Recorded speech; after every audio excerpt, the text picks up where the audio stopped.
Hello there everyone and welcome back to The Lovely Grind. My name is Michael Preby and my website is www.lovelygrind.com. That's where you're going to find blog posts about spiritual growth, professional fulfillment, and a balanced approach to total health. Welcome back to the series of YouTube videos I'm doing about prescription drug withdrawal and surviving that withdrawal.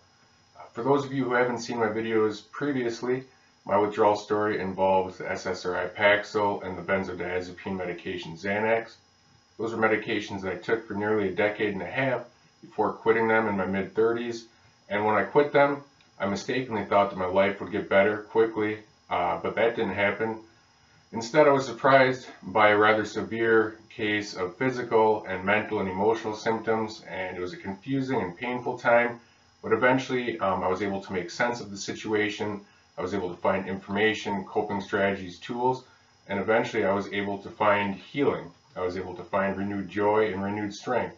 And so I'm making these videos to share those tips with all of you about what I went through, how I got through the things that I did go through, and what you all can do right now to get through your day, to get through your week, and to keep going in the long run to move along your own healing journey. The topic of today's video is what to do when we feel as if we're under attack. Where do we turn when we feel as if we're beaten down, when we feel as if problems are coming at us from every angle? We often feel this way in withdrawal. A lot of times we feel that way every morning. We think that it might be over, we get a little window, and then we're hit by a wave. Or we feel good in the evening and we wake up and we feel as if we're under assault again, or some sort of stress. Maybe it takes us back to a place that we thought we had already escaped. And it's a process of ups and downs, and I just don't want people to get too discouraged during the down times. So I often present information about what I use to survive some of those rough wave periods. And the things might be different on different days, the tools and strategies we use. Sometimes it might be talking to a trusted family member, like a spouse especially. Sometimes it might be talking to a therapist. Sometimes it might be exercise, as you can exercise. I always hammer that home. But a lot of times it's spiritual. There's really no substitute for getting spiritual during withdrawal and in life at large. There's just challenges we face that we can't tackle on our own, so we have to learn to release those burdens to something much greater than us and someone who truly cares for us. When I was going through withdrawal, daily devotions became an especially important part of most every day of my life, even if it was just a quick read, 2 or 3 minutes, a quick devotion and prayer before I headed out the door for work in the morning, something in the middle of the night when I couldn't sleep. So those devotions, and also scripture reading. Scriptures, especially healing stories from the Gospels, and Psalms, like the Psalms of King David. So this month on my Lovely Grind website, the topic, or theme if you will, of the month is prescription drug withdrawal. Now, I haven't made that the theme of the month before, but because so many of my viewers and readers are going through withdrawal or know someone who is, I've decided to make that the theme of the month. And so I'm releasing several blog posts specifically about prescription drug withdrawal. So visit my website, lovelygrind.com, if you haven't yet. Sign up for that mailing list. And the blog post that I put out today is 5 Psalms to survive prescription drug withdrawal, to survive the waves, to bring you through the toughest of the tough times.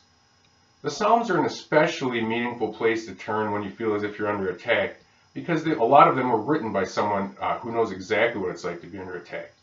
King David, an extremely powerful man, a handsome man, a wealthy man, a man who eventually Jesus Christ himself came from his family line. The man had it all. He had everything in the world, but he was also very vulnerable.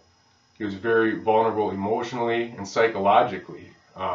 And physically. He was under attack from invading armies. He, in a very real sense, feared death every day, but he was also under attack psychologically, battling his own demons, battling spiritual demons, dealing with guilt and feelings of worthlessness, dealing with the concept of being abandoned by God. So he cried out to God in those times. He had those doubts, but he was very human and very real about them. He never abandoned God, and he knew that God never abandoned him. And a lot of those Psalms are just very beautiful poems of him crying out during some of the darkest times of his life. And so I believe they're an especially meaningful place that we can turn during our own struggles during withdrawal. So I'd like to read one of the Psalms for you today, on one of the verses that's in that blog post that I put out today. I know not everyone out there who's watching my videos is Christian or per se spiritual at this point. A lot of you are, some of you aren't, and what I want to say to those of you who aren't is just, give it a try. It's not going to hurt anything. See if it brings you some comfort. Just check the verses out. There's nothing to lose at this point, and there's nothing to regret about having looked to spiritual aids for comfort. If you're not spiritual yet, give it a try. The verse that I want to read for today is from Psalm 6, and it's Psalm 6 verses 2 and 3, and the theme of Psalm 6 is deliverance in times of trouble. And David cries out to the Lord, "Have compassion on me, Lord, for I am weak. Heal me, Lord, for my body is in agony. I am sick at heart." Does that sound like anything you've gone through lately? Fatigue, body pains, heightened anxiety, things like that are a very real part of the withdrawal journey. But so are those heart sicknesses or those soul sicknesses, the guilt, the regret, the depression, those things that just tear at us emotionally. So turn to these verses today, give that blog post a read, cry out to God, He'll hear you, you will get answers. They might not always come at the exact moment you want, but you will find comfort, you will find peace. So again, my name is Michael Prevey. My website is lovelygrind.com. That's where you'll find these blog posts, including this one about the Psalm readings. Please sign up for that mailing list. Subscribe to this YouTube channel. Also, I've begun offering some coaching slots via Skype and phone, so message me if you're going through taper or withdrawal and would like to talk further. I'll send you some information and perhaps we'll work together. Message me on this YouTube channel, on my Facebook page at Lovely Grind, and again at my website lovelygrind.com. Until next time, I'm Michael Prevey. Please remember to take care of yourself and your dreams.